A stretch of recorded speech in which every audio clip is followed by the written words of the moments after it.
할렐루야. 153 저녁기도 오신 여러분들을 주님의 이름으로 환영하고 축복합니다. 귀하고 복된 이 저녁 시간 하나님께서 우리 가운데 일하시고 또한 우리의 기도 가운데 응답하시는 역사를 경험하는 귀한 복된 시간이 되기를 간절히 소망하겠습니다. 먼저 하나님의 말씀 보도록 합니다. 창세기 48장 15절에서 22절 말씀까지 보겠습니다. 창세기 48장 15절에서 22절 말씀입니다. 제가 받들어 봉독하도록 하겠습니다. 그가 요셉을 위하여 축복하여 이르되 내 조부 아브라함과 아버지 이삭이 섬기던 하나님, 나의 출생으로부터 지금까지 나를 기르신 하나님, 나를 모든 환난에서 건지신 여호와의 사자께서 이 아이들에게 복을 주시오며 이들로 내 이름과 내 조상 아브라함과 이삭의 이름으로 칭하게 하시오며 이들이 세상에서 번식되게 하기를 원하나이다. 요셉이 그 아버지가 오른손을 에브라임의 머리에 얹은 것을 보고 기뻐하지 아니하여 아버지의 손을 들어 에브라임의 머리에서 므낫세의 머리로 옮기고자 하여 그의 아버지에게 이르되 아버지여 그리 마옵소서 이는 장자이니 오른손을 그의 머리에 얹으소서 하였으나 그의 아버지가 허락하지 아니하며 이르되 나도 안다 내 아들아 나도 안다 그도 한 족속이 되며 그도 크게 되려니와 그의 아우가 그보다 큰 자가 되고 그의 자손이 여러 민족을 이루리라 하고 그날에 그들에게 축복하여 이르되 이스라엘이 너로 말미암아 축복하기를 하나님이 내게 에브라임 같고 므낫세 같게 하시리라 하며 에브라임을 므낫세보다 앞세웠더라. 이스라엘이 요셉에게 또 이르되 나는 죽으나 하나님이 너와 함께 계시사 너희를 인도하여 너희 조상의 땅으로 돌아가게 하시려니와 내가 내게 내 형제보다 세겜 땅을 더 주었나니 이는 내가 내 칼과 활로 아모리 족속의 손에서 빼앗은 것이니라. 아멘. 우리 사회에서는요 장남이 누리는 특권이 굉장히 많습니다. 저도 장남입니다만 동생이 가끔 저에게 서러운 이야기를 털어놓을 때가 있어요. 오빠는 참 살면서 엄마 아빠한테 많은 대우를 받았다고. 첫째라서 그런 것들이 좀 있을 수 있습니다. 당연하게 여겨지는 것들 요즘에는 상당 부분들이 많이 희석이 되었습니다. 장남이기 때문에 누리는 특권이 조금씩 사라지고 또 가장이기 때문에 당연히 해야 된다라는 것이 오늘날에는 많이 사라졌던 것 같습니다. 내가 어떤 자리에 있기 때문에 당연히 누리고 가져야 되는 권리는 존재하지 않습니다. 그거는 하나님께서도 원치 않으시는 거예요. 과거에 당연히 여겨지는 것들이 당연하지 않을 때 우리는 낯설게 됨을 느끼게 됩니다. 하나님은 우리를 가끔 낯설게 하시는 분이에요. 요셉이 이집트에 내려가서 낳은 두 아들 므낫세와 에브라임은 요셉에게 정말 귀한 아들들입니다. 형제들에게 버림받고 이집트에 내려와서 갖은 고생 다 하고 이집트에서 총리가 되어서 하나님이 짝지어 주신 여인과 결혼하고 두 아들을 낳았습니다. 얼마나 귀하겠습니까? 이 두 아들을 아버지에게 축복받게 할 시간이 다가오게 된 거예요. 아버지 야곱이 얼마 지나지 않아 하나님 나라로 가게 될 텐데 그 전에 축복받기 위해서 이 두 아들을 요셉이 데리고 온 것이죠. 므낫세를 앞세우고 에브라임을 뒤에 세웠습니다. 장남인 므낫세를 앞세우고 당연히 차남인 에브라임을 뒤에 세웠어요. 그런데 야곱이요 손을 바꾸어서 얹는 거예요. 요셉이 당황을 했습니다. 아버지 아닙니다. 틀렸습니다. 그러면서 억지로 아버지의 손을 잡아서 원 위치로 돌려놓으려고 하는 거예요. 그런데 그때 야곱이 하는 말이 굉장히 놀랍습니다. 오늘 본 말씀 18절 19절 말씀을 제가 다시 읽어드리겠습니다. 그의 아버지에게 이르되 아버지여 그리 마옵소서 이는 장자이니 오른손을 그의 머리에 얹으소서 하였으나 그의 아버지가 허락하지 아니하며 이르되 나도 안다 내 아들아 나도 안다 그도 한 족속이 되며 그도 크게 되려니와 그의 아우가 그보다 큰 자가 되고 그의 자손이 여러 민족을 이루리라 하고.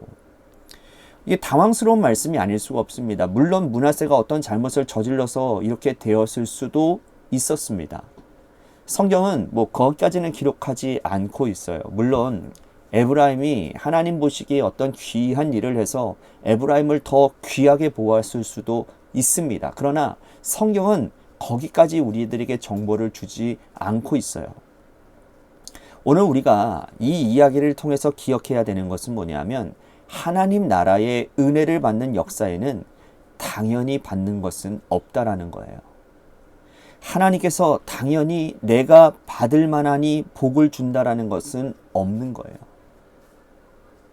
신앙생활 30년 이상 했고 또 4대를 이어서 예수 믿는 집안이니 하나님이 당연히 복을 주시는 것이 당연하다라고 하는 것은 존재하지 않는다라는 거예요. 장남이기 때문에 하나님께서 무조건 가장 큰 복을 주셔야 된다라는 것은 하나님의 생각이 아니라는 겁니다. 성경에는 장남이기 때문에 복받지 못한 사람들이 얼마든지 많이 있다라는 거예요. 에서가 그랬고 또 므낫세가 그렇습니다. 르우벤은 장남이었지만 아버지에게 책망만 받습니다. 유다는 레아를 낳은 네 번째 아들이지만 영적인 권위와 축복의 물줄기를 이 유다를 통해서 이루어지게 되었습니다. 예수님과 함께 3년을 다녔던 사도들도 마찬가지였어요. 가룟 유다가 죽고 나서 빈자리를 채울 때에 예수님의 제자들끼리 정한 사도의 자격이 있었습니다. 그 자격이 뭡니까? 예수님이 요한에게 세례를 받을 때부터 시작해서 예수님이 승천하실 때까지 함께 다녔던 자들, 그들 중에 하나를 정하는 것이었거든요. 그 범주를 보면요, 여러분, 바울은 사도가 될 수가 없습니다. 바울은요, 예수님과 함께 밥을 먹은 적도 없기 때문이에요. 예수님이 이 땅에 육체를 입고 다니실 때에 예수님과 함께 한 번도 걸어본 적이 없는 사람이 바울입니다. 그래서 바울은 자신을 사도 중에 가장 작은 자다라고 입버릇처럼 말하고 다녀요. 그러나 하나님의 역사는 여러분 신약성경 27권 중에 13권을 이 사도 바울의 손에 의해서 기록하도록 이끌어 가셨다는 거죠. 나는 우리 교회에서 가장 오래 많이 다닌 교인이다. 그래서 하나님께서 나에게 복을 주셔야 된다는 소리는 통하지 않습니다. 이런 논리는 어디에도 존재하지 않아요. 오늘 므낫세와 에브라임의 이야기를 통해서 볼 수 있는 것은 하나님 안에서 특권은 없다라는 거예요. 자, 우리가 두 번째로 기억해야 될 것은 뭐냐면 에브라임이기 때문에 좌절할 필요도 없다라는 겁니다. 나는 둘째이기 때문에 차남이기 때문에 축복에서 비껴나가는 존재인가 보다. 그리고서는 포기한다라는 거예요. 포기해서는 안 된다라는 겁니다. 기대감 없이 당연히 형에게 축복하겠지라고 생각하고 따라간 에브라임에게 하나님이 손을 얹고서는 너가 더 큰 민족이 될 것이다. 너에게서 여러 민족이 나오게 될 것이라고 축복하십니다. 여러분, 그 축복을 받는 에브라임도 굉장히 당혹스러웠을 거예요. 여러분, 이 시대의 차남 에브라임들이 전부 다 주님 앞에 나와서 순전한 마음으로 엎드릴 때에 하나님은 축복하십니다. 하나님 앞에는 특권이 없어요. 우리 가운데 나는 에브라임이다. 나는 좀 뒤에 빠져있고 적극적으로 교회 봉사도 못하고 시간이 없어서 잘 예배도 못 드리고 물질이 없어서 잘 바치지도 못하고 봉사도 잘 못하는데 하나님 나에게 복을 주실까? 라고 생각하시는 분들이 있다면 잘못 생각하는 거예요. 하나님은 우리의 순전함을 보시고 이 시대에 에브라임에게 복을 주시고 은혜를 주신 분이세요. 그러므로 므낫세라고 자만하지 말고 또 에브라임이라고 우리는 절망하지 말아야 될 것입니다. 내가 처해 있는 상황 가운데 내가 가지고 있는 어떤 것들 가운데 하나님 앞에 순전한 마음, 진실된 마음으로 하나님 앞에 서기만 하면 하나님은 그 사람을 얼마든지 쓰시고 또 그 사람을 통해서 하나님의 일들을 이루어 가시는 역사가 일어나게 될 줄로 믿습니다. 오늘 말씀 생각하면서 우리 같이 기도합시다. 하나님, 나의 있는 모습 그대로 하나님 앞에 나아가는 내가 되겠습니다. 나를 통해서 하나님, 내가 남들과 어떤 비교의식에 사로잡혀서 이런 것이 많아서 내가 어떤 특권을 가지고 이런 것이 적어서 내가 어떤 특권을 가질 수 없는 그러한 인간적인 그러한 바람이 아니라 하나님 앞에서 진실하게 정직하게 살아가고 순종하며 헌신하며 주님의 사명들을 감당하는 우리가 되기를 원합니다. 우리 같이 이렇게 오늘 말씀 생각하면서 기도했으면 좋겠습니다. 또 한 가지 우리 교회를 위해서 간절히 기도합시다. 하나님이 세워주신 주님의 몸된 교회가 하나님의 뜻 가운데 온전히 잘 성장할 수 있도록 인도해 주시고 또한 재개발 가운데 놓여져 있는 교회를 위해서도 여러분 간절히 기도해 주시기를 바랍니다. 또한 우리 이준우 학생을 위해서 우리 고3 수험생인 이준우 학생을 위해서 간절히 기도해 주시기를 바랍니다. 시험 준비 잘 할 수 있도록 좋은 컨디션과 또한 지혜를 주셔서 잘 감당하고 좋은 결과 있게 하여 주옵소서. 또한 육신의 질병으로 고통당하는 분들을 위해서 기도합시다. 우리 이지우 어린이, 그리고 권용호 형제, 그리고 우리 박성희 사모님을 위해서도 기도해 주시기를 바랍니다. 마지막으로 여러분들의 삶의 자리와 여러분들의 자녀들을 위해서 기도하시다가 시간 돌아가시기를 바랍니다. 노래 끝날 때까지 우리 같이 합심하여 기도하도록 하겠습니다. 기도하시겠습니다.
감사합니다.